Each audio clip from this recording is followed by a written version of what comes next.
Selamat pagi, semoga kita semua dalam kondisi sehat walafiat. Berikut adalah materi mata kuliah pembelajaran menulis dengan tema prinsip-prinsip dan tahapan dalam pembelajaran menulis. Untuk mewujudkan pembelajaran menulis yang harmonis, bermutu, dan bermartabat, harus diketahui terlebih dahulu prinsip-prinsip dan tahapan dalam pembelajaran menulis. Diharapkan kedua hal tersebut dapat menjadi pedoman bagi guru dalam melaksanakan pembelajaran menulis, sehingga mencapai tujuan yang dicita-citakan.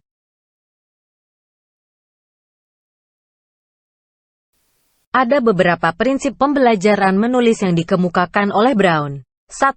Pembelajaran menulis harus melibatkan praktik menulis yang baik. Dalam hal ini guru harus membiasakan siswa menulis dengan mempertimbangkan tujuan, memperhatikan pembaca, menyediakan waktu yang cukup untuk menulis, menerapkan teknik dan strategi menulis yang tepat, dan melaksanakan menulis sesuai dengan tahapan penulisan. 2. Pembelajaran menulis harus dilaksanakan dengan menyeimbangkan antara proses dan produk. Artinya guru harus membimbing siswa melalui tahapan-tahapan dalam praktik menulis yang biasanya melalui penulisan sejumlah draft sebelum memperoleh hasil akhir yang diharapkan. 3. Pembelajaran menulis harus memperhitungkan latar belakang budaya literasi siswa. Guru tidak boleh berasumsi bahwa siswa telah mengenal konvensi tulisan. Jika pemahaman asal siswa berbeda dengan pemahaman guru, guru harus membimbingnya. 4.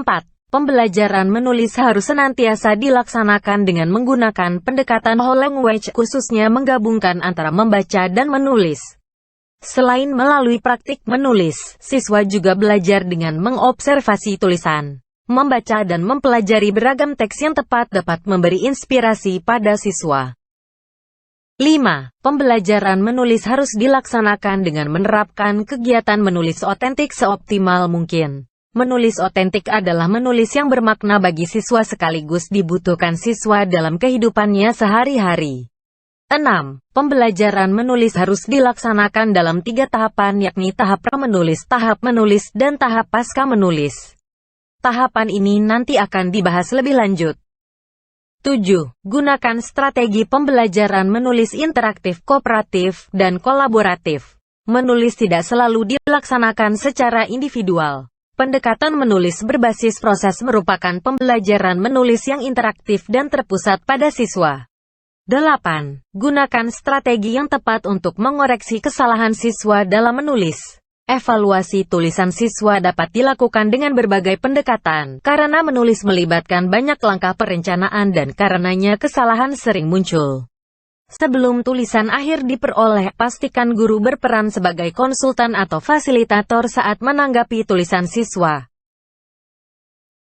9. Sampaikan aturan tulisan dengan sejelas mungkin. Misalnya jenis tulisan, konvensi tulisan, dan retorika menulis yang bagaimana yang harus digunakan siswa selama tugas menulis.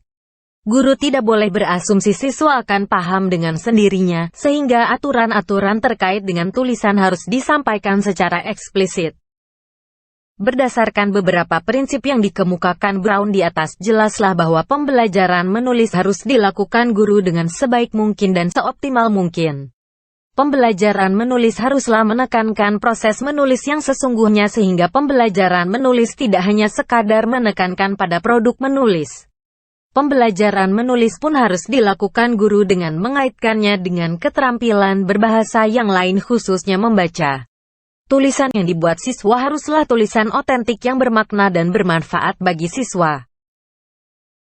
Strategi pembelajaran interaktif, kolaboratif, dan kooperatif merupakan strategi yang memungkinkan siswa menulis secara tepat. Selanjutnya guru harus pula memberikan pengetahuan yang memadai tentang jenis tulisan, konvensi penulisan, retorika dalam menulis sehingga siswa mampu menulis sesuai dengan tujuan. Terakhir, peran guru dalam memberikan umpan balik pada siswa sangat diperlukan. Guna melaksanakan peran ini guru harus memanfaatkan penilaian otentik atau penilaian formatif dalam pembelajaran menulis. Selain prinsip-prinsip dari Brown, terdapat beberapa prinsip lain dari Abidin. 1. Pembelajaran menulis hendaknya menerapkan pola tulis pikir kontrol agar siswa terbiasa menulis dan mau menulis. 2. Pembelajaran menulis hendaknya memiliki tujuan jangka panjang agar siswa kreatif menulis. 3. Pembelajaran menulis hendaknya diikuti dengan penyediaan sarana publikasi tulisan sehingga siswa lebih termotivasi menulis. 4.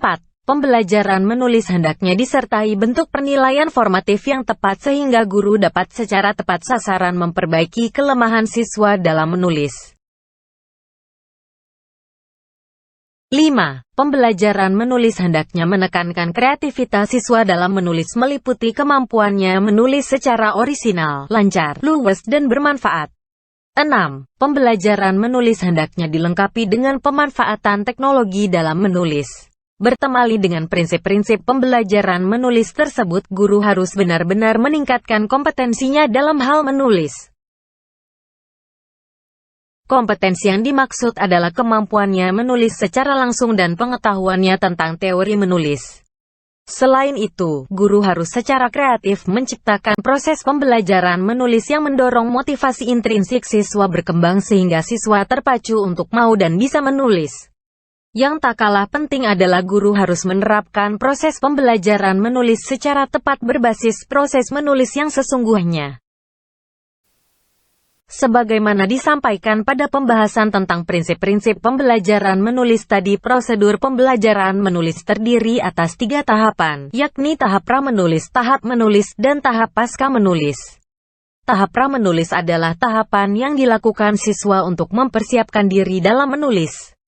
Tahap menulis adalah tahapan tempat siswa secara langsung melaksanakan praktik menulis. Tahap pasca menulis adalah tahapan yang memberikan kesempatan bagi siswa untuk memperbaiki hasil tulisannya dan akhirnya memberikan kesempatan bagi siswa untuk mempublikasikan produk tulisan yang dihasilkannya. Ketiga tahapan tersebut selanjutnya diuraikan sebagai berikut. Sorensen mengemukakan beberapa tahap pra-menulis. 1. Mengumpulkan ide dan informasi. 2. Menentukan dan menamakan topik. 3. Membatasi subjek atau topik. 4. Menentukan tujuan dan maksud penulisan. 5. Menentukan pembaca. 6. Membuat kerangka karangan. Aktivitas pra-menulis yang dikemukakan Sorensen ini lebih memperluas kesempatan kepada siswa dalam rangka menentukan ide apa yang akan ditulis. Sebelum menulis, siswa dapat melakukan berbagai kegiatan mengumpulkan ide baik berdasarkan pengalaman, penelitian, membaca dan menyimak wawancara, dan curah pendapat. Selain itu, aktivitas pra-menulis yang tidak kalah penting dilakukan siswa adalah menentukan maksud dan tujuan menulis yang akan berhubungan dengan jenis tulisan yang akan dibuat serta sasaran tulisan yang dituju. Selain itu, siswa harus pula menyusun kerangka karangan, karena kerangka karangan dianggap sangat berfungsi bagi siswa untuk memandu pengembangan ide, mengekonomiskan kinerja, dan mempermudah mengakhiri dan menyisipi ide lain yang dianggap perlu. Terkait dengan tahap pra-menulis, Brown juga mengemukakan beberapa aktivitas yang dapat dilakukan di tahap ini. 1. Membaca dan menyimak untuk menulis. Siswa membaca atau menyimak secara ekstensif sebuah teks guna beroleh ide untuk menulis. 2. Curah pendapat. Siswa mencurahkan pendapatnya tentang sebuah objek yang akan dijadikan bahan tulisannya. 3. Mendiskusikan ide. Siswa bersama teman kelompoknya membicarakan tentang sebuah ide yang akan dikembangkan. 4. Siswa menjawab pertanyaan pancingan guru sebagai dasar ia menulis. 5. Melaksanakan penelitian keluar ruangan. Siswa melakukan eksplorasi di luar kelas untuk menemukan sumber ide. 6. Siswa atau guru memberikan beberapa kata kunci sebagai bahan dasar menulis.